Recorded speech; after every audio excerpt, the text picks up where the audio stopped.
Donc c'est dans le livre de Zacharie, Zacharie 4, le verset 10.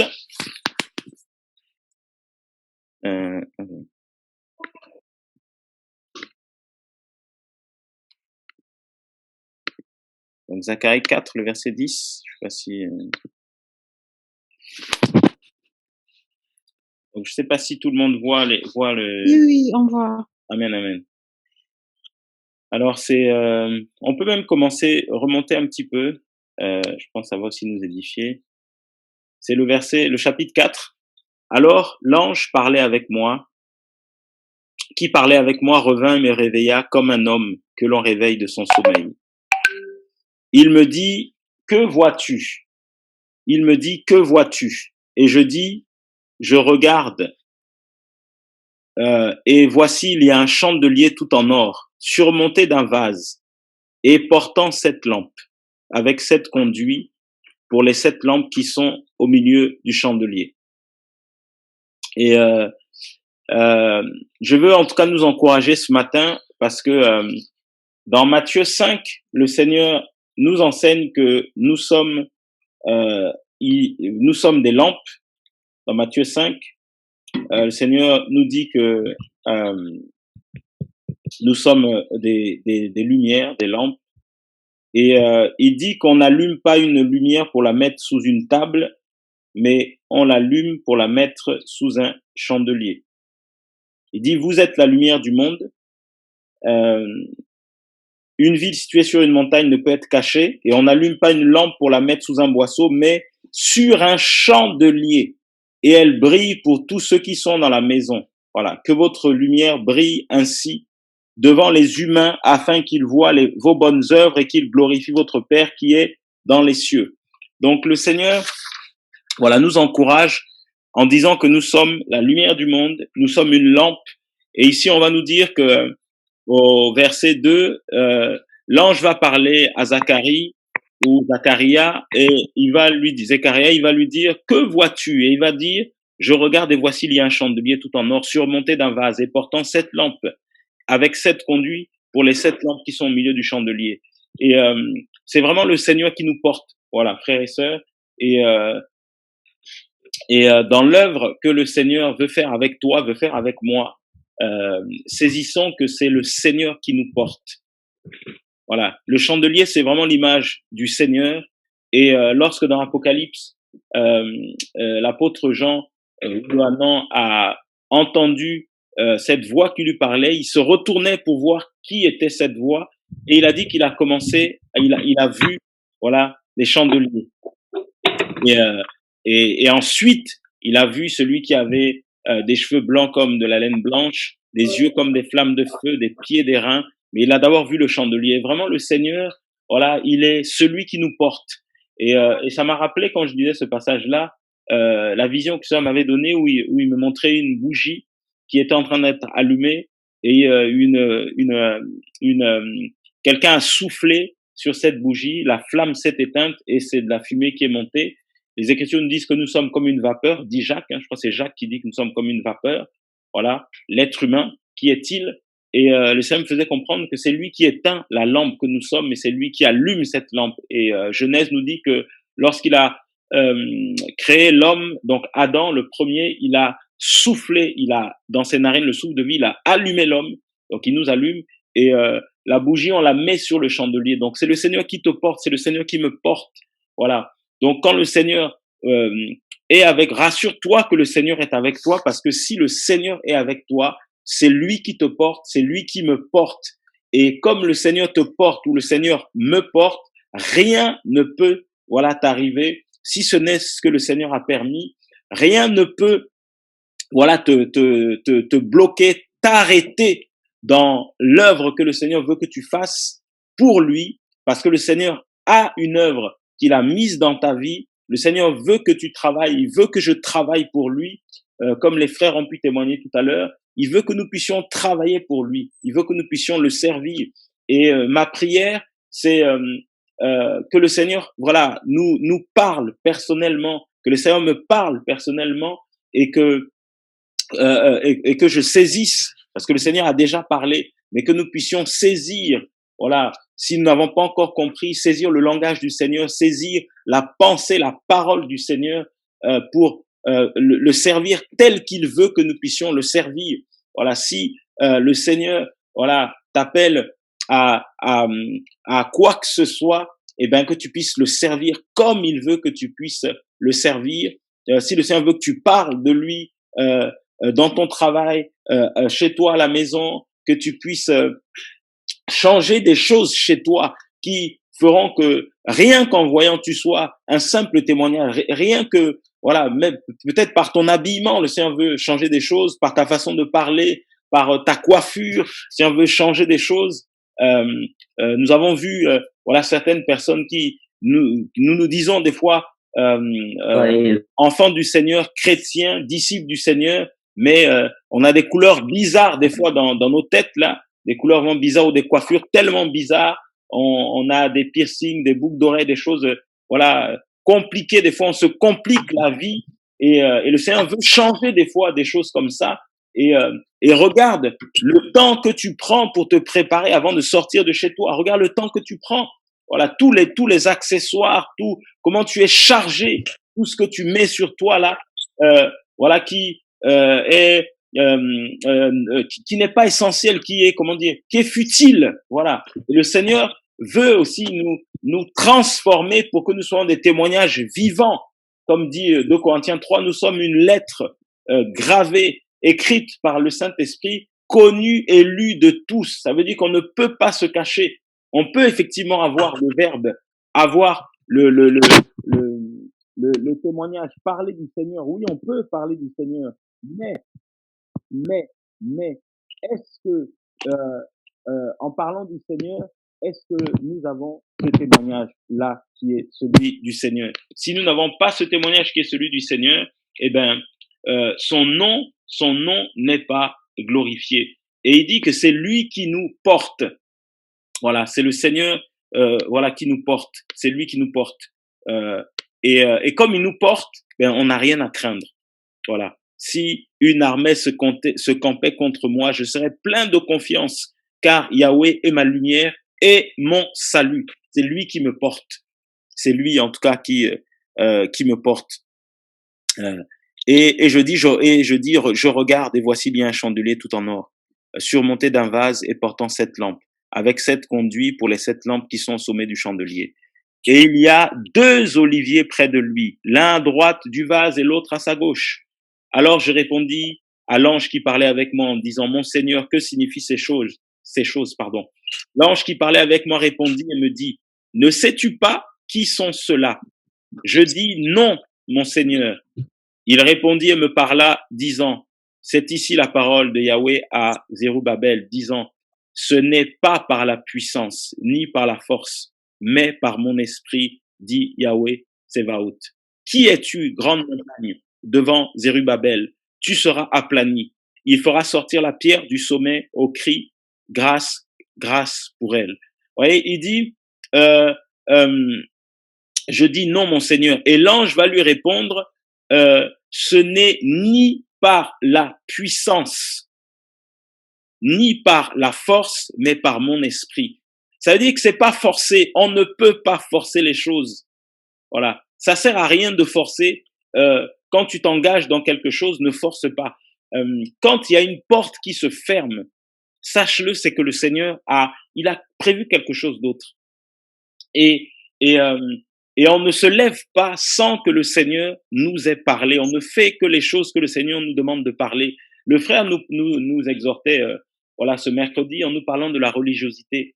Et dans le message que le Seigneur lui avait donné, eh ben, il nous disait que les choses viennent du cœur. C'est le Seigneur parle à ton cœur parce qu'il règne dans notre cœur, il vit dans notre cœur, il vit en nous le Seigneur. Et quand le Seigneur te met une conviction, le Seigneur te met une pensée, le Seigneur te met une directive, quand tu marches selon cette directive du Seigneur, tu n'es pas dans la religiosité. Mais lorsque tu fais les choses machinalement, lorsque tu fais les choses parce que tu as vu des gens faire, comme certains disent, oui, nous copions ce qui est bon. Oui, c'est vrai que c'est bon, mais est-ce que le Seigneur, toi, t'a demandé de faire cette chose? Est-ce que toi, le Seigneur t'a conduit dans cette direction? Est-ce que le Seigneur t'a parlé clairement dans cette direction? Parce que beaucoup se plantent, beaucoup se cassent les dents, beaucoup font du copier-coller et malheureusement, ça ne marche pas. Ça ne marche pas. Et Élisée a envoyé Géasi avec son bâton pour guérir, voilà, cet enfant qui était malade. Mais regardez, comme Élisée n'avait pas le Seigneur dans sa vie, eh ben, rien ne s'est passé. Géasi, pardon, comme il n'avait pas le Seigneur dans sa vie, Géasi, rien ne s'est passé. Mais quand Élisée s'est déplacé, le Seigneur s'est glorifié. Donc, il n'y a pas de copier-coller. Le Seigneur n'est pas un Seigneur de méthode. Il n'y a pas de méthode avec le Seigneur. Si tu fais du copier-coller, tu fais parce que tu as vu les autres faire et le Seigneur ne t'a rien dit, tu recevras des retours. Tu seras aussi frappé, foudroyé parce que tu n'as pas ce manteau que le Seigneur a donné à la personne à qui il s'est révélé, à qui effectivement il a communiqué sa pensée. Et quand je relisais Job 42, quand Job ou Job va dire, j'avais entendu de mes oreilles parler de toi, mais maintenant mon œil t'a vu. En fait, c'est le discernement. Le mot voir là en hébreu, c'est le discernement. C'est prêter attention. Voilà. C'est prêter attention. Jacques va dire, soyez prompt à écouter et lent à parler. Ça y est, je prends attention. Je fais attention. Je prends le temps. Je discerne. Je distingue. Je prends le temps. Et il dit, ce n'est ni par la puissance, ni par la force, mais c'est par mon esprit. Comme il nous porte, comme le Seigneur nous porte, nous sommes cette lumière-là, cette lampe que le Seigneur porte. Mais comme le Seigneur te porte, mais tout se fait par l'esprit du Seigneur. Et on ne force pas, on ne force personne, on harcèle personne, mais c'est le Seigneur qui fait. Il y a une pensée que le Seigneur me mettait, vous savez, voilà, avant on était là à contacter les gens, à appeler les gens, tout ça, voilà, frère, voilà, ça fait longtemps que je t'ai pas vu, ma sœur, ça, il y a longtemps, mais c'est parce qu'on avait eu ces modèles-là et on copiait les modèles parce qu'on disait oui, le suivi des âmes, tout ça, le suivi des âmes, oui, le suivi des âmes, ça existe, c'est vrai, mais il faut que ce soit conduit par l'esprit, sinon ça devient du harcèlement. Et le Seigneur n'est pas dans ces choses-là. Et depuis quelque temps, des fois, quand on n'a pas les nouvelles de quelqu'un, le Seigneur j'ai à cœur, pas le Seigneur, j'ai des fois à cœur de contacter. Le Seigneur me dit non, laisse, je suis en train de travailler. Ou laisse, c'est moi aussi qui fais la séparation. Et ça, on a du mal à saisir cela. On a du mal à comprendre cela, des fois. Et c'est vraiment l'œuvre du Seigneur. Nous sommes nous-mêmes l'œuvre du Seigneur, l'ouvrage. Voilà, nous sommes son ouvrage qui a été créé. Voilà, nous sommes son ouvrage. Et les autres aussi sont l'ouvrage, donc l'œuvre du Seigneur. Donc comme nous sommes son ouvrage et les autres aussi sont l'ouvrage du Seigneur, eh ben, soyons conduits par l'esprit. Ne marchons pas dans la religiosité, dans les habitudes, dans les rituels, mais soyons conduits par l'esprit. Comme les chrétiens de Bérée. Quand vous recevez une parole, allez la vérifier. Ne faites pas parce que vous avez vu un frère ou une sœur faire. Priez le Seigneur avant de faire. Si le Seigneur ne vous a rien dit, ne faites rien. Si le Seigneur ne vous a pas communiqué la pensée, ne vous levez pas parce que vous allez vous brûler les ailes. Quand on invoque le nom du Seigneur, forcément, il va se passer quelque chose si tu es dans la sanctification. Parce que le Seigneur honore son nom. C'est simplement son nom qu'il honore. Et il dira dans Matthieu 7, beaucoup me diront Seigneur, Seigneur, mais nous avons chassé, nous avons fait des miracles, nous avons prophétisé en ton nom. Il dira, je ne vous ai jamais connu. En fait, oui, il y a eu des signes, il y a eu des guérisons, il y a eu des miracles, mais il dit, je ne vous ai jamais connu. Ça veut dire, je ne vous ai jamais envoyé, je ne vous ai jamais parlé et j'ai simplement honoré mon nom. En fait, saisissons-le. Quand les frères et les sœurs sont touchés, quand les frères et les sœurs sont visités, quand les frères et les sœurs se lèvent, sont touchés pour se connecter comme ça, ce n'est pas pour toi, c'est pas pour moi, mais c'est pour le Seigneur. Et si on ne saisit pas ça, eh ben, on est déjà dans l'égarement, on est déjà égaré. On pense être avec le Seigneur, mais on est déjà égaré. Et c'est tellement subtil. L'orgueil monte facilement, l'esprit de supériorité monte facilement.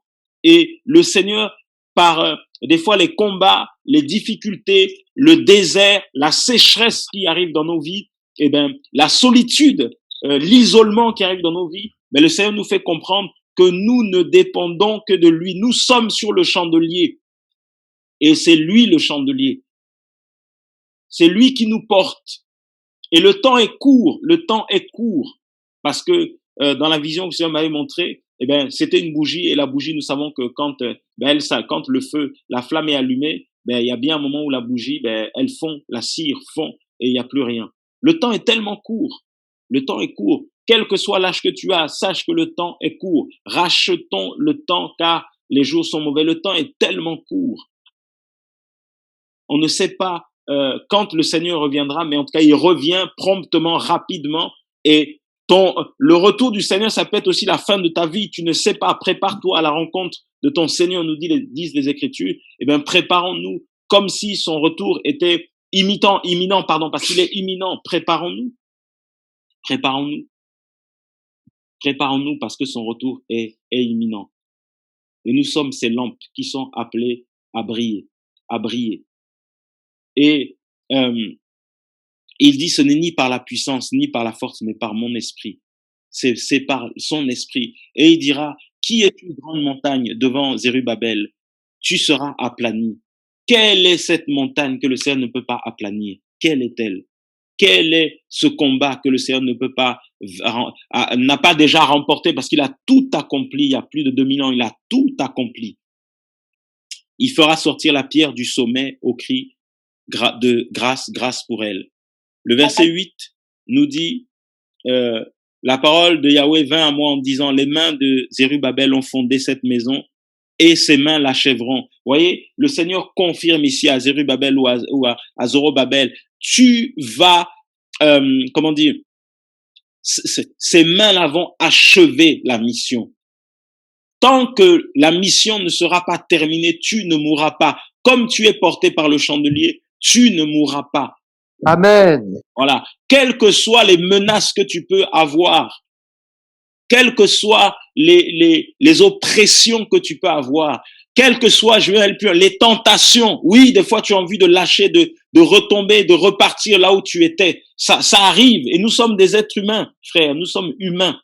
Mais comme nous sommes sois portés par le chandelier, et ce n'est ni par ta force, ni par ta puissance, mais par son esprit. Réalise que si tu marches dans la sanctification, si tu es sanctifié, ce n'est pas par toi, c'est pas parce que tu fais des efforts, c'est pas parce que tu es en train de raisonner, tu te retiens. Si tu essaies de te retenir, tu vas tomber. Mais appuie-toi sur le Seigneur. Quand tu vois que c'est compliqué, fléchis tes genoux et crie au Seigneur. Je me souviens d'une réunion d'un temps où nous étions allés évangéliser et nous sommes de chair. J'étais encore célibataire et je rencontre pendant l'évangélisation, mes yeux ont croisé les yeux d'une jeune fille pendant qu'on était en train d'évangéliser et ça m'a perturbé pendant toute l'évangélisation. Et on avait une réunion de prière juste après. Frère, c'est une flèche que j'ai reçue et quand l'évangélisation terminée, je priais au fond de ma vie, il faut absolument que on arrive à la réunion. Je me suis mis dans un coin, j'ai commencé à crier au Seigneur, Seigneur, enlève cette pensée, détruis cette flèche, enlève cela, Seigneur, ces désirs-là d'impudicité, ces pensées, enlève cela. Et le Seigneur enlève. Le Seigneur coupe, ces pensées-là. Le Seigneur enlève ces choses-là. Et le diable continue, d'attaquer les uns et les autres, d'attaquer comme ça. Un frère me disait, j'étais en mission quelque part et on s'apprêtait, on a prié pour une jeune femme et la jeune femme me dit, n'annule pas, la jeune femme me dit, est-ce que tu peux décaler ton billet et puis tu repars un peu plus tard, comme ça on va sortir ensemble. Vous voyez comment la pression est compliquée. Je priais avec une femme qui servait le Seigneur plus largement, qui aurait pu être ma mère, parce qu'elle me disait que j'avais l'âge de son fils. Et j'étais allé lui rendre visite là où elle était, hébergée chez une autre sœur. et donc une femme plus âgée que moi, et on partageait comme ça la parole. C'était une femme qui avait un ministère prophétique. On partageait la parole, et elle me dit, oui, tu ressembles à mon fils. Et j'étais surpris, la femme m'a embrassé. Une dame qui aurait pu être ma mère, elle m'a embrassé sur la bouche. Et puis moi j'étais choqué. Et puis elle se ressaisit et puis elle me dit, pardonne-moi. Et quand elle a vu mon regard, comment elle s'est repentie directement, et je suis sorti de là, je me suis dit, mais heureusement que j'ai le Seigneur et que je crains le Seigneur. Heureusement que je le crains. Si je ne le craignais pas, eh ben, une relation compliquée démarre comme ça. Et la dame, quand elle a vu mon regard et elle a vu comment j'ai réagi, elle s'est repentie tout de suite. Tout de suite, elle s'est repentie. Tout de suite. Il y avait pas d'ambiguïté. C'était radical. Elle s'est repentie directement. Parce que, bien aimé, nous dégageons la présence du Seigneur. Moi, j'ai été surpris. J'ai pas vu le truc arriver. J'ai été surpris. Et tout de suite, elle s'est repentie. Mais si on n'a pas le Seigneur, si on ne craint pas le Seigneur, mais imaginez la vie que vous pouvez mener. Et c'est ce que beaucoup font aujourd'hui. Beaucoup vivent dans des vies comme ça où eh ben, ils essaient par leurs propres efforts de résister à ceci, à cela. Mais comme le Seigneur, comme ils n'ont pas accepté, ils n'ont pas laissé toute la place au Seigneur dans leur vie, eh ben, c'est une vie de désordre. C'est une vie compliquée. C'est une vie sale. C'est une vie qui ne glorifie pas le Seigneur, une vie d'abomination devant le Seigneur. Parce que, eh ben, ils essaient par leurs propres efforts. Mais le Seigneur nous dit ici, ce n'est ni par la puissance, ni par la force. C'est pas avec ta puissance, c'est pas avec ta force. La parole nous dit que la chair est faible, faible. Nous sommes faibles. Et c'est pour cela qu'il nous demande de fuir. Il dit, fuyez, faut fuir. Joseph ou Joseph a fui. Quand la femme de Potiphar a commencé à le serrer, ben elle a fui. Et le Seigneur te dit ce matin, il faut fuir. Il y a des situations, il faut fuir. Faut pas rester là en disant, oui, le Seigneur va m'aider. Oui, il n'y a pas de raisonnement. Prends tes clics et tes claques et fuis. Quand le Seigneur te donne le discernement que c'est pas bon, ben c'est pas bon. Prends tes clics et tes claques, tu t'en vas. Faut partir. Tu es porté par le chandelier. L'œuvre que tu fais, c'est parce que tu es porté par le chandelier. Si on enlève le chandelier, c'est fini pour toi, c'est fini pour moi. Il nous dit, sans moi, dans le livre de Jean, sans moi, Jean 15, sans moi, vous ne pouvez rien faire. On ne peut rien faire sans le Seigneur. Rien. On ne peut rien faire. Rien. Et les gens, des fois, ils voient ta vie, ils observent ta vie de loin. Quand nous parlons du Seigneur, sachons-le que tout le monde à qui nous parlons du Seigneur, peut-être que tu es là ce matin, je ne sais pas si réellement tu marches avec le Seigneur, mais quand nous parlons du Seigneur, pour certains, ça paraît comme tellement, comment dire, tellement extraordinaire qu'ils se disent non, c'est pas possible, la sanctification ça n'existe pas, c'est pas vrai. Il y a forcément une faille dans la vie de ses frères, de ses sœurs qui parlent du Seigneur, et comme voilà, nous avons la deuxième église, voilà, qui parallèle à l'église de Yoshua, la deuxième église qui vit dans l'apparence, mais qui dans les profondeurs n'a rien du tout. Les 5 vierges, voilà, qui sont folles, qui ont aussi une lampe, mais où il n'y a pas d'huile, mais c'est la confusion, parce qu'elles sont vierges également, parce qu'elles ont une lampe et parce qu'elles disent qu'elles vont aussi à la rencontre de l'époux. Donc c'est la confusion. Et cette deuxième église-là, elle est en train de contaminer, voilà, elle essaie de contaminer, elle essaie d'intégrer, d'infiltrer, voilà, l'église de Yoshua, elle veut infiltrer l'église de Yoshua. Et la véritable église, elles ont essayé d'infiltrer ces 5 vierges qui étaient sages en leur disant, donnez-nous de votre huile, parce que nous n'en avons plus. Et les autres leur ont dit, allez acheter, il faut aller à la source.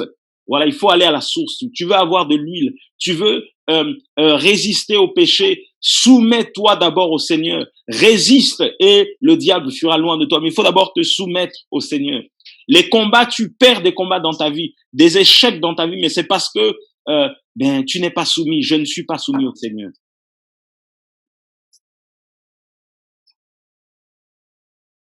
Et il dira au verset donc 9, les mains de Zérubabel ont fondé cette maison et ses mains l'achèveront. Parce qu'il était avec le Seigneur. Il dit, la mission va s'achever. Elle va s'achever. Elle va s'achever. Et tu sauras que Yahweh Tsevaot m'a envoyé vers vous. Car qui est-ce qui a méprisé le jour des faibles commencements? Ah, les faibles commencements. Comment nous méprisons les faibles commencements? Nous méprisons les faibles commencements. Et il dit, ils se réjouiront en voyant la pierre d'étain dans la main de Zérubabel. Ces 7 yeux sont les yeux de Yahweh qui parcourent toute la terre. Le Seigneur, quand vous allez regarder un peu quelle est la signification des 7 yeux, on dit ce sont aussi les 7 yeux de l'agneau. Ces yeux représentent l'omniscience, l'omniprésence de Yahushua Mashiach. Et quand vous lisez ces différents passages dans les évangiles, les disciples vont reconnaître que Yahushua connaissait tout, il savait toutes choses. Oui, le Seigneur sait toutes choses, il sait toutes choses. Il y a rien qui ne peut lui être caché, il y a rien qui ne peut être soustrait au Seigneur. Il est omniscient, il est omniprésent. Ça veut dire qu'il sait toutes choses et il est partout. Il est partout. Partout où tu vas, le Seigneur est avec toi.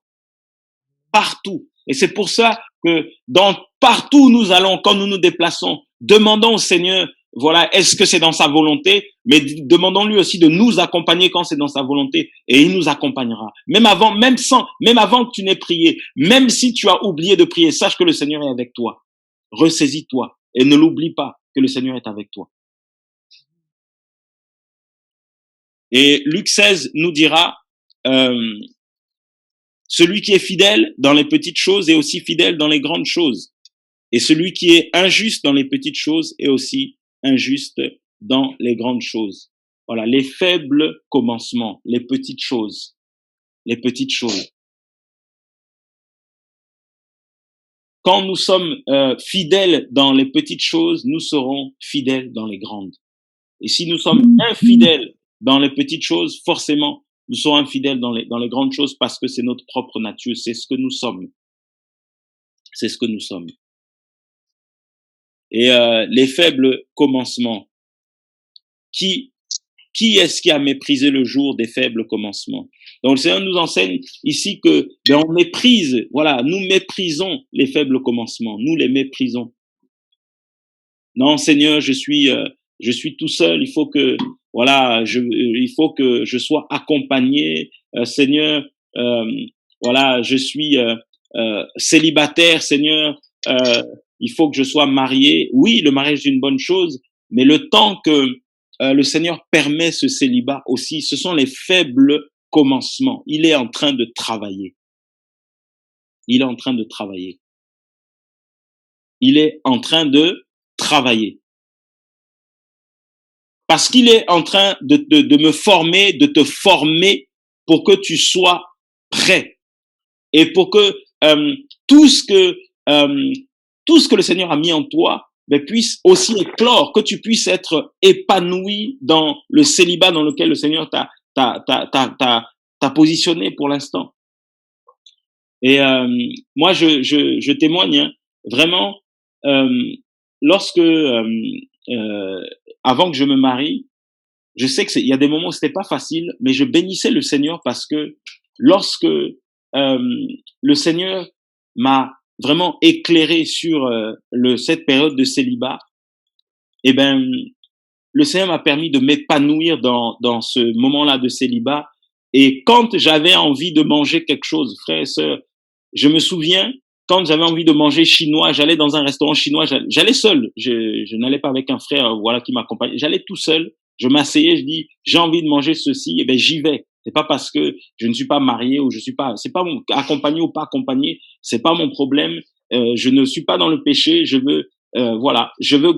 glorifie le Seigneur. J'ai envie de faire ça, mais je le fais. Seigneur, accompagne-moi. Mais si je mettais la conviction, mais j'y allais. Et je ne souffrais pas comme à passer des 40 jours de jeûne, des 30 jours de jeûne, des je sais pas combien de jours de jeûne, des 21 jours, des 3 jours à sec. Seigneur, donne-moi une femme. Seigneur, non, parce que c'est le Seigneur qui donne. Quand je lisais Genèse, je voyais comment le Seigneur avait endormi, comment il s'appelle, Adam. C'est quand Adam a été endormi que Ève est arrivée. C'est pas quand Adam était éveillé, c'est quand il était endormi. Et il savait même pas ce qui se passait.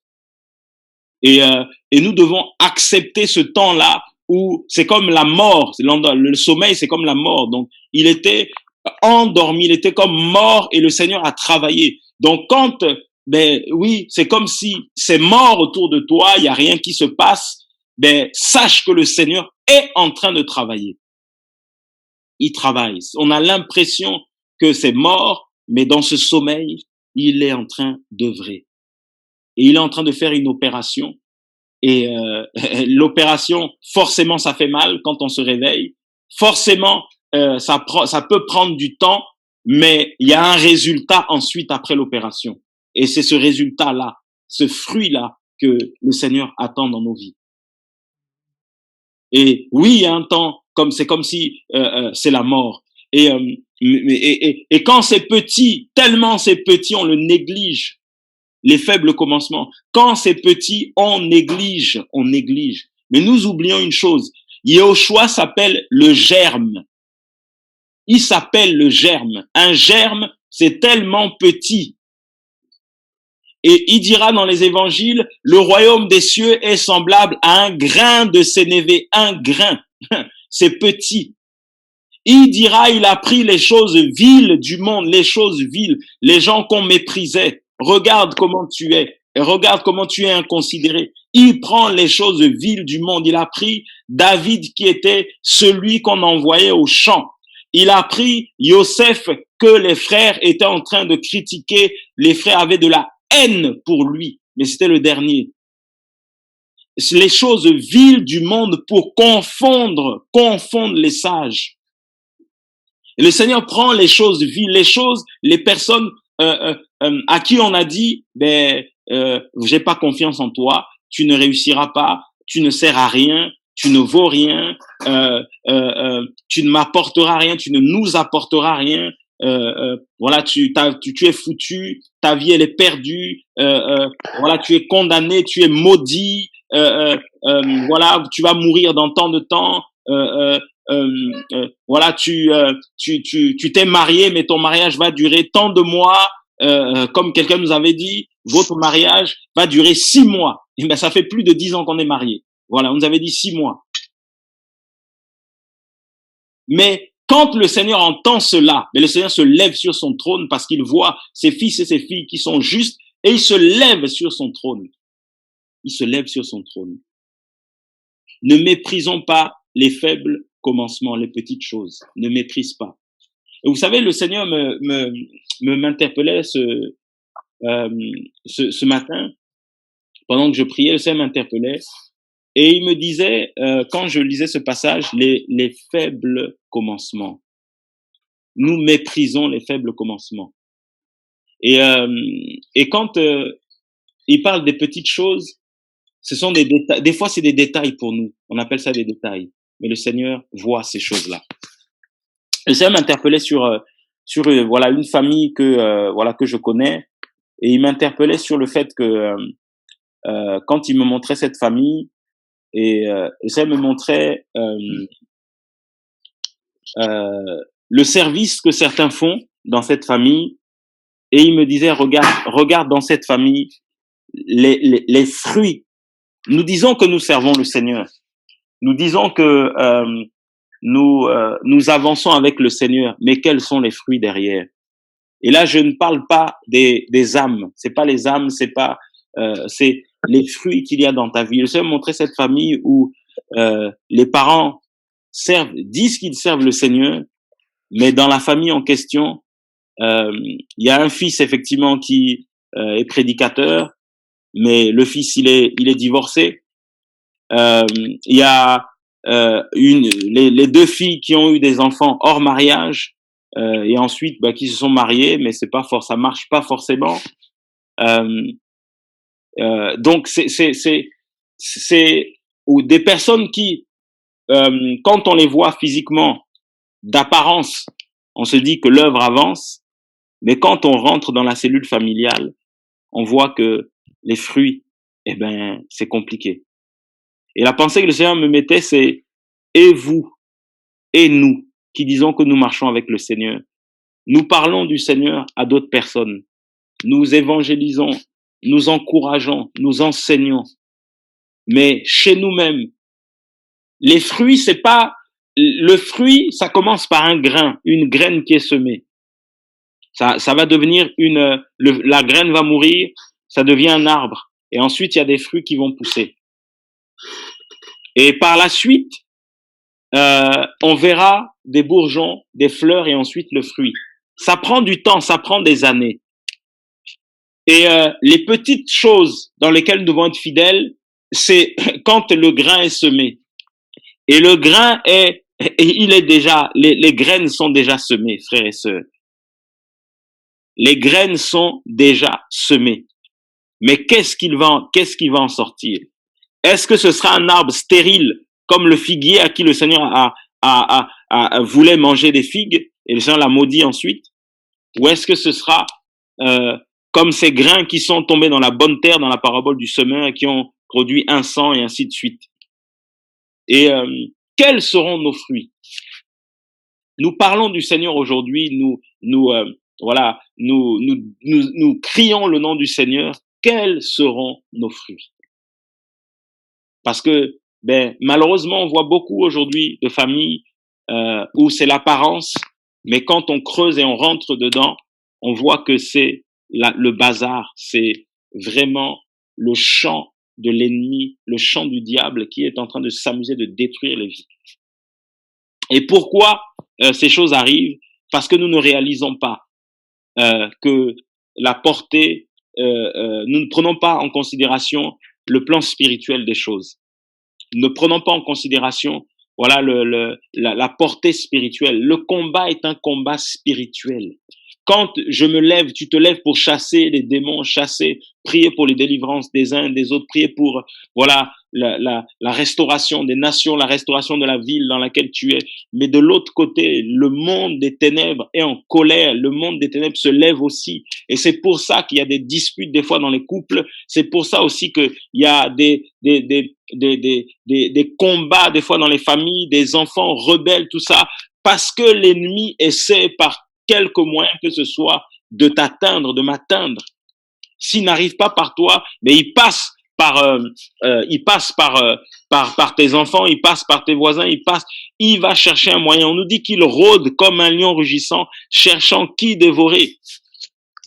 Et pendant que toi, tu es, entre guillemets, tu te dis que tu es au front, tu es en train de servir le Seigneur, si tu n'as pas été sentinelle et tu n'as pas veillé à ce qui se passe chez toi-même, le bazar est en train de rentrer chez toi-même. Et si tu prends le temps de t'asseoir, de prier le Seigneur, tu prends le temps simplement de parler avec tes enfants, de parler avec ta femme, de parler avec les membres de ta famille, de ton foyer, eh ben, tu réaliseras que le fruit que tu vois peut-être à l'extérieur, ce fruit-là n'est même pas chez toi. Les choses que tu vois peut-être dans la vie des autres, mais ces choses-là ne sont pas chez toi. Et là, le Seigneur te parle, le Seigneur me parle, le Seigneur nous parle, en nous disant de le servir déjà chez nous. Et quand je voyais cette famille, la pensée que le Seigneur me mettait, c'est quels sont les fruits, quel gâchis.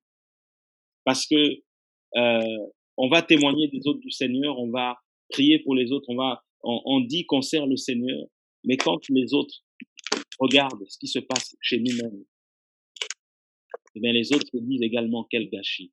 Un pasteur, ici, là où nous sommes, prêchait la parole, et il y a des gens de l'assemblée, là où il prêchait, les gens parlaient dans les coulisses, disaient, mais lui, il est en train de nous parler du Seigneur, mais regarde ses propres enfants, il y en a qu'un seul qui est dans le Seigneur, il y en a 4 ou 5, mais tous sont dans le monde. Et par contre, pour faire des remarques, pour recadrer les gens par rapport à la sanctification, par rapport au Seigneur, mais qu'est-ce qu'il a fait chez lui-même? Et quand on parlait avec son fils, il disait, le ministère a volé mon père, parce que mon père était tout le temps parti, tout le temps en évangélisation dans tel pays, dans tel endroit, et mon père, l'évangile nous a dégoûtés, voilà. Le ministère nous a dégoûtés de l'évangile parce qu'on voyait que notre père était tout le temps parti, mais on ne le voyait jamais chez nous. Un autre jeune également témoignait en disant, dans l'église, les gens appellent mon père Daddy, et ça me choque parce que c'est mon père. Les gens appellent Daddy. Vous voyez aujourd'hui, hein, si regardez un peu ce qui se passe là dans la deuxième église, l'église parallèle, l'église babylonisée. Les gens vont appeler le pasteur de l'assemblée daddy ou papa. Eh ben, ça choquait le fils biologique de ce monsieur. Il se disait, mais attends, c'est mon père. Pourquoi les gens, voilà, l'appellent mon père? Et lui aussi, quand il voit des sœurs, des jeunes frères, il dit mon fils, ma fille. Et ça le blessait au fond de lui-même. Et il s'est réfugié dans le rap. Il s'est réfugié dans la musique du monde. Et son père, il a même fait de la prison. Et son père essaie de rattraper le coup en l'emmenant dans les missions. Mais quand vous voyez le jeune homme en question, bien habillé comme un rappeur, tout ça, et bien là, il n'y a plus qu'à crier au Seigneur pour lui demander sa grâce. Mais quel fruit derrière? On évangélise par-ci, par-là. On crie par-ci, par-là. Mais chez nous-mêmes, comme on minimise, on méprise les faibles commencements, les petites choses. Eh bien, le Seigneur, comme il le dit dans Luc 16, celui qui est injuste dans les petites choses, mais sera aussi injuste dans les grandes. Quand les grandes choses, quand tout sera à nu, à découvert, c'est ça les grandes choses. Les petites choses, c'est lorsque tu es dans le secret, c'est quand tu es chez toi, quand c'est ta vie personnelle. C'est ça les petites choses. Et c'est ça que nous méprisons, les petites choses. Nous méprisons les temps de prière personnelle, nous méprisons les temps de lecture, de méditation de la parole personnelle. Et nous voulons être de public, nous voulons être vus et au-dessus de tous. On veut les grandes choses à l'extérieur, oui, mais commence d'abord à Jérusalem, commence d'abord dans le secret. Commence d'abord seul, travaille d'abord seul, travaille dans le secret. Il dit, mais toi, quand tu pries, entre dans ta chambre et le Père qui te voit te le rendra dans le secret. Entre dans ta chambre. Toi, pas quelqu'un d'autre, pas avec quelqu'un. Toi seul. Entre dans ta chambre quand tu pries. C'est ce qu'il va dire dans Matthieu 6, quand il va enseigner la prière aux disciples. Les petites choses. Comme on le dit souvent, c'est des entraînements quand on se réunit comme ça, on partage. Mais quand tu es seul, c'est ça. C'est ce qu'on néglige. Et c'est pour ça que dans nos assemblées ou dans nos réunions, dans nos programmes, nous avons beaucoup d'acteurs. Nous sommes beaucoup des acteurs, mais parce que on méprise les petites choses. Et quand les grandes choses arrivent, quand tout est public, c'est là que on voit les cassures, on voit les attitudes, les comportements, on voit la vérité, simplement, on voit la vérité. Et le Seigneur veut qu'on prenne conscience et qu'on ne méprise pas les petites choses, qu'on ne méprise pas les faibles commencements. Parce qu'avant que l'arbre porte du fruit, ça commence par un grain. Et ça commence par des petites choses. Et il dit que si on est injuste dans les petites choses, on sera aussi injuste dans les grandes. Et comme nous sommes portés par le Seigneur, si nous ne sommes pas portés par le Seigneur, on ne verra pas ces choses-là. Mais si nous sommes portés par le chandelier, si nous sommes cette lampe qui est portée par le chandelier, la lumière va éclairer. Une personne priait dans la même maison, dans sa famille, cette personne avait un frère qui était marabout, féticheur, et elle craignait vraiment le Seigneur. Et quand elle priait, le Seigneur lui a montré, comme elle était portée par le chandelier, le Seigneur lui a montré, la maison était divisée en deux. Ils habitaient dans la même maison. C'était une famille. Et dans la famille, il y avait cette personne qui craignait le Seigneur. Et dans cette famille, il y avait aussi un des frères qui était marabout féticheur. Et le Seigneur lui a montré dans un songe que la maison, ou une vision, que la maison était divisée en deux. Il y a un côté où il y avait les ténèbres, il y avait la nuit, et il y a un côté où il y avait la lumière. Et ça a tellement encouragé cette personne qui se disait, mais comment je peux craindre le Seigneur? Je peux dire, je suis chrétienne et dans la même maison, il y a quelqu'un qui fait des pratiques. Mais Seigneur lui a montré, lui a dit, t'inquiète pas. De ton côté, il y a la lumière, mais là-bas, il y a les ténèbres. La maison est séparée en deux. Le Seigneur règne. Voilà. Il règne dans toute la maison, mais il montre, il dit, regarde, là, il y a les ténèbres, mais de ton côté, il y a la lumière. Ne t'inquiète pas, je te protège, je te garde. Tout ce que ton frère est en train de faire, des incantations, ça ne te touchera pas parce que ma lumière est là, parce que je t'entoure, parce que je suis avec toi. Et c'est pour ça, frères et sœurs, que cette personne a commencé à être rassurée. n'a plus peur des sorciers, des occultistes, des magiciens, des marabouts. Elle n'a plus peur parce qu'elle s'est dit, OK, il y a la lumière qui est de mon côté. Donc, quelles que soient les incantations que fait cette personne, ça n'aboutira pas, ça ne me touchera pas parce que le Seigneur m'a déjà parlé. Parce qu'il m'a montré que la lumière est de mon côté. Le roi des rois, lui qui est la lumière du monde, lui qui est le soleil de justice, ben il est là. Il est là. Il est de mon côté. Et parce qu'elle était portée par le vase, elle a été, par le chandelier, pardon, elle a été rassurée. Et nous sommes rassurés parce que nous sommes portés, voilà, par le chandelier. Nous sommes portés par le Seigneur. Et c'est lui qui nous garde, frère. C'est lui qui nous protège, frères et sœurs. C'est lui qui nous protège. Et ça nous est aussi arrivé, voilà, de suivre comme ça les frères et sœurs, d'être partout, mais nulle part, partout et nulle part. D'aller dans des réunions, dans des programmes, tout ça, d'aller dans des villes, dans le nord, dans le sud, d'aller partout, parce qu'il y avait des programmes, parce qu'il y avait des séminaires, parce qu'il y avait des missions, parce que voilà, il y avait des réunions de prédicateurs, il y avait ceci, il y avait cela. Et puis à un moment, le Seigneur nous a tiré les oreilles pour nous dire, tu vas là où je t'ai demandé d'aller. Le Seigneur nous a tiré les oreilles en nous disant, ben, avant de te déplacer, tu te rassures que chez toi, ça va bien. Avant de participer à telle réunion, rassure-toi que chez toi, ben, il faut que les choses se passent bien. Avant, voilà, de participer à telle réunion, rassure-toi que je t'ai parlé. Rassure-toi que je t'ai envoyé. Avant de vouloir intervenir quelque part, rassure-toi que, ben, je t'ai parlé. Si je ne t'ai pas parlé, ben, tu n'interviens pas, tu ne parles pas. Même si on t'invite, tu dis non, je suis désolé, je ne viendrai pas. Je ne peux pas. Et ça aussi, c'est être, c'est être ce grain-là. Le grain, les petites choses, c'est diminuer pour que lui puisse aussi grandir et qu'il croisse en nous. Être fidèle dans les petites choses, c'est ça, c'est diminuer pour que Yahushua croisse en nous. Et c'est aussi savoir dire non, frère, je ne peux pas, ma sœur, je ne peux pas, parce que, eh ben, le Seigneur ne m'a pas convaincu, je ne pourrais pas. Sinon, on va se brûler les ailes. Et on a vu beaucoup se brûler les ailes, parce qu'à chaque fois, ça concernait l'œuvre, ils ont dit oui, oui, oui, et aujourd'hui, ben, ils ne sont plus, ils sont retournés dans le monde.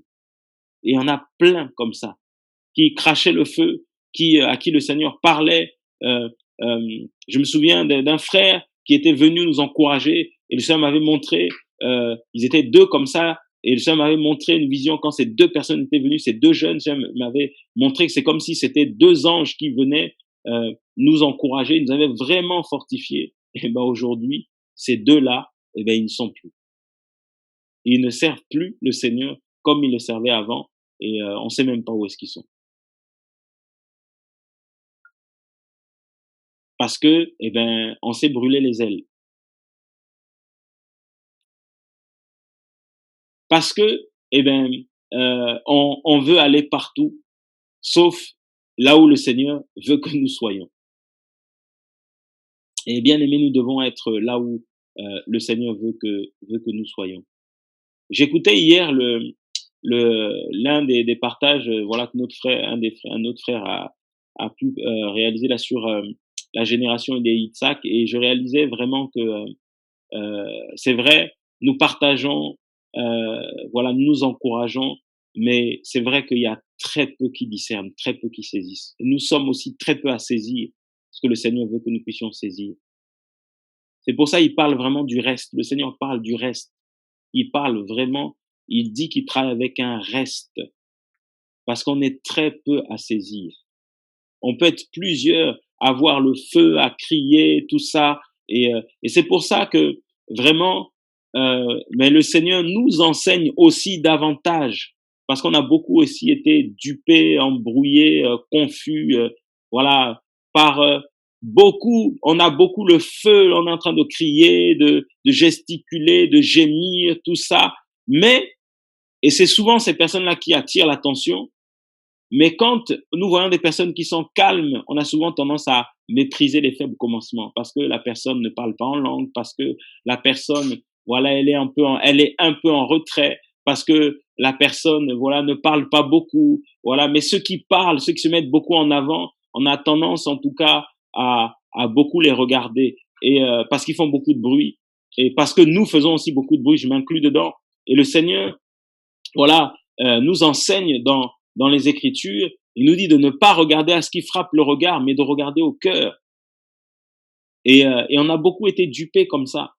Et quand j'écoutais ce partage-là hier, eh ben, ça m'a beaucoup interpellé, effectivement, quand on regarde notre marche, et c'est important aussi de regarder la marche que tu as faite ou que tu fais avec le Seigneur, ben, tu te rends compte qu'effectivement, il te dit, effectivement, très peu saisissent la vision que le Seigneur t'a donnée ou que le Seigneur m'a donnée, que le Seigneur nous donne, parce qu'on reste beaucoup dans les raisonnements, on reste beaucoup dans nos comment dire, dans nos habitudes, dans notre religiosité, dans nos calculs, on reste beaucoup voilà dans nos choses et c'est difficile de saisir la pensée du Seigneur. C'est difficile. Et des fois, c'est des toutes petites choses que le Seigneur va nous demander, qui paraissent tellement grandes, mais c'est des détails. Pour nous, on se dit non, mais Seigneur, ça, bon, voilà. Et derrière, on loupe le coche du Seigneur et on ne saisit pas la pensée du Seigneur. Et vraiment, ne méprisons pas les faibles commencements. Ne méprise pas un frère ou une sœur parce que tu l'as jamais entendu, mais va plutôt prie le Seigneur pour cette personne-là. Ne méprise pas chez toi-même tes enfants parce qu'il y en a certains qui sont plus dégourdis que d'autres. Ne méprise pas non plus.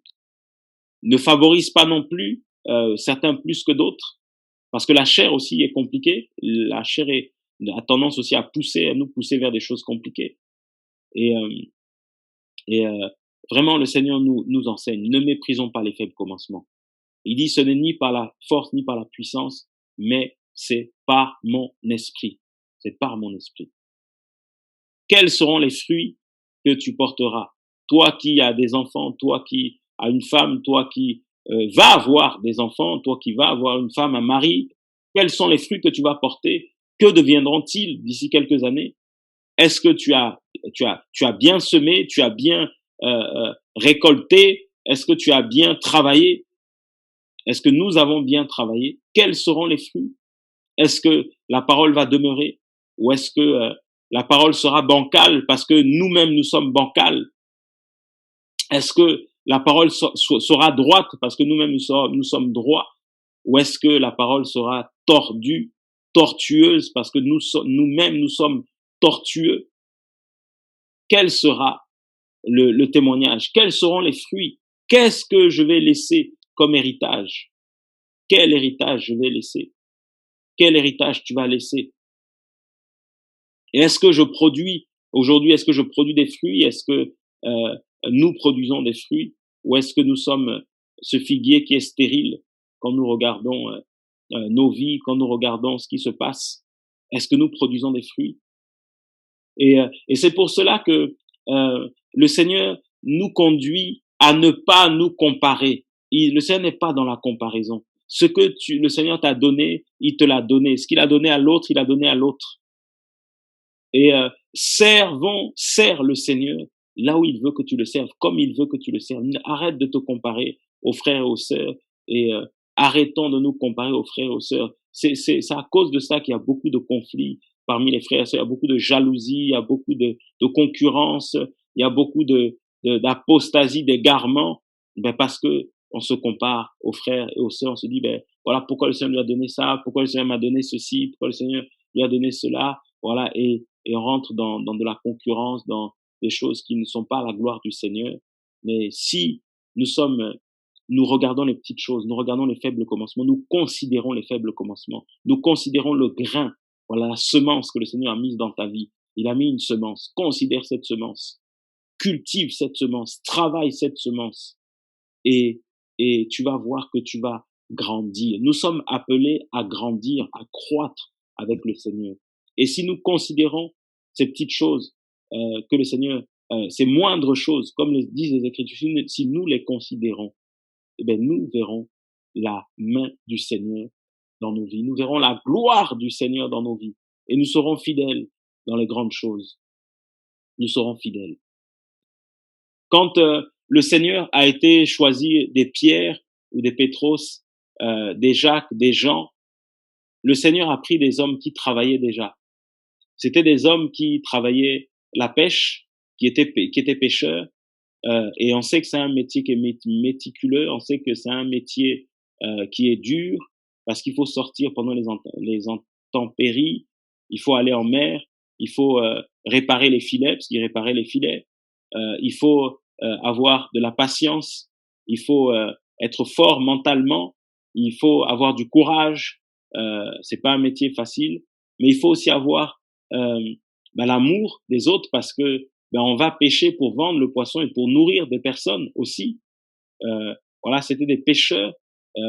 Ils travaillaient avec leur père, donc il y avait le respect de l'autorité, il y avait le respect de la hiérarchie, il y avait de l'harmonie dans la famille. C'est que les parents avaient réussi à communiquer cela à leurs enfants, et c'est pour ça que ils travaillaient avec leur père. Et vraiment, voilà, notre prière, c'est que ce que nous vivons avec le Seigneur, nous puissions le communiquer à nos fils, à nos filles biologiques, mais qu'on puisse aussi le communiquer à nos fils, à nos filles dans la foi, parce que nous avons aussi voilà un héritage, des héritiers, des frères, des sœurs que le Seigneur a mis à nos côtés pour saisir la vision que le Seigneur nous a donnée. Et nous prions vraiment que les uns les autres, que nous puissions communiquer voilà cette vision que le Seigneur t'a donnée, cette vision que le Seigneur m'a donnée déjà chez nous, biologiquement, qu'on puisse communiquer à nos frères, à nos sœurs, à nos parents, à nos enfants, qu'on puisse communiquer voilà cette vision que le Seigneur nous a donnée. Et tu es le fruit aussi de la vision que le Seigneur avait donnée à quelqu'un. Tu es le fruit de la prière de quelqu'un, de ton père, de ta mère, de ton oncle, de ta tante, de je ne sais qui, tes grands-parents. Tu es le fruit d'une prière, la prière d'hommes et de femmes qui sont levés en priant pour la France, en priant pour l'Angleterre, en priant pour le Maroc, en priant pour l'Italie. Tu es le fruit d'une prière. Je suis le fruit d'une prière. Et le Seigneur s'est glorifié. Vraiment, frères et sœurs, ne méprisons pas les faibles commencements. Soyons fidèles dans les petites choses. Soyons fidèles. Soyons fidèles. Dans tout ce que tu fais, remets cela au Seigneur. Dans tout ce que tu veux faire, remets cela au Seigneur. Partout où tu vas, remets cela au Seigneur. Il dit, j'envoie mon ange devant toi. C'est-à-dire, le Seigneur, il envoie son ange avant même que tu sortes de chez toi, qui va baliser le chemin, la route, qui va vérifier s'il n'y a pas d'obstacles, et tout ce que l'ennemi a programmé contre ta vie, le Seigneur l'annule. Et des fois, le Seigneur te préserve. Voilà, tu prends du retard avant de partir, tu es lourd avant de partir, tu n'as même plus l'envie de partir, et à la fin, tu ne pars pas.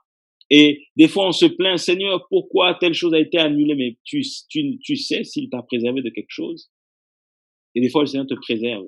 Il annule des rendez-vous, il annule des voyages, il annule des séminaires, il annule certaines choses parce qu'il veut simplement me préserver, il veut simplement te préserver. Peut-être d'un accident, peut-être voilà de je ne sais pas, d'une catastrophe, le Seigneur te préserve. C'est pour ça qu'il annule. C'est pour ça qu'il a annulé des choses dans ta vie. C'est pour ça qu'il a même annulé des mariages ou un mariage dans ta vie. Il a annulé des choses. Ça t'a fait mal, mais il a annulé parce qu'il savait que tu allais souffrir, simplement. Et il t'a préservé. Et des fois, tu repenses à ça, tu te dis, mais Seigneur, tu dis, voilà, je serai comme ceci, comme cela. Mais ça, ce sont tes pensées. Le Seigneur voit très, très loin. Il voit très loin. Il voit très loin. C'est pour ça qu'il t'a préservé. Une femme priait pour le mariage. Elle avait déjà la cinquantaine et elle avait déjà de grands enfants parce qu'elle avait mené malheureusement une vie un peu compliquée. Et elle priait pour le mariage. Et elle va rencontrer un homme qui travaillait dans le pétrole, qui avait des moyens, qui était de la famille du pasteur de l'assemblée. Et ils vont se marier. Le jour du mariage, vous savez, il y a une sœur qui était, une maman, une dame qui était là dans la salle avec nous. Elle nous dit, quelques jours après, le jour du mariage, vous savez ce que j'ai vu? J'ai vu le monsieur qui était dans un cercueil. Le mari était dans un cercueil. Et on lui a dit, mais pourquoi tu n'as pas parlé à la sœur? Elle dit, si je lui avais parlé, vous pensez qu'elle m'aurait écouté? Elle était tellement chaude, tellement dans la joie, tellement excitée pour se marier. Vous savez, le mariage a duré 8 mois. 8 mois après, le monsieur a repris sa nature. Il a repris sa nature, ce monsieur-là. Il est retourné vers son ex et le mariage est parti en lambeaux. 8 mois. Mais une sœur avait vu le jour du mariage que le monsieur était dans un cercueil. Il n'avait rien à voir avec le Seigneur. Mais l'apparence montrait qu'il était avec le Seigneur. Mais comme le Seigneur est fidèle, il y a toujours des sentinelles à qui il parle. C'est pour ça il dit, ce n'est ni par la puissance ni par la force. Ne force pas les choses, ne cherche pas à forcer. Quand les portes sont fermées, ne cherche pas à passer par la fenêtre, ne cherche pas à passer par le toit. Laisse le Seigneur faire, sois patient, sois patiente. Je parle à quelqu'un par rapport au mariage, sois patient, sois patiente. Laisse le Seigneur travailler, simplement. Parce que beaucoup ont cherché et ils se sont cassés les dents parce que c'était pas la volonté du Seigneur. Et une personne me disait, voilà, tel frère, il est allé se mettre avec une non convertie, quelqu'un qui ne connaissait pas le Seigneur, et à chaque fois il remplissait la tête de cette personne, et puis la personne est partie et il est malheureux. Mais parce que quand le Seigneur t'a pas envoyé quelque part, c'est pas nous qui convertissons les gens, c'est le Seigneur. Tu peux beau jeûner, prier, tu peux beau partager des versets du matin au soir. Et il dit, nul ne vient à lui s'il ne l'a appelé, s'il ne s'est révélé à lui. Il faut qu'il se révèle. Et pour qu'il se révèle, il faut qu'il soit dans l'affaire. S'il n'est pas dans l'affaire, mais tu vas galérer, tu vas souffrir, tu vas subir. Il faut que le Seigneur soit dans l'affaire. Que le nom du Seigneur soit béni. Que son nom soit glorifié. Père, nous te bénissons. Père, nous te louons. Et nous te rendons grâce vraiment pour, Seigneur, pour voilà ce partage, pour cette exhortation. Et nous prions, Seigneur, que tu sois au contrôle. Nous voulons vraiment te louer, te bénir et te glorifier parce que tu connais toutes choses et tu sais toutes choses. Merci, Seigneur. Au nom de Yeshua. Amen.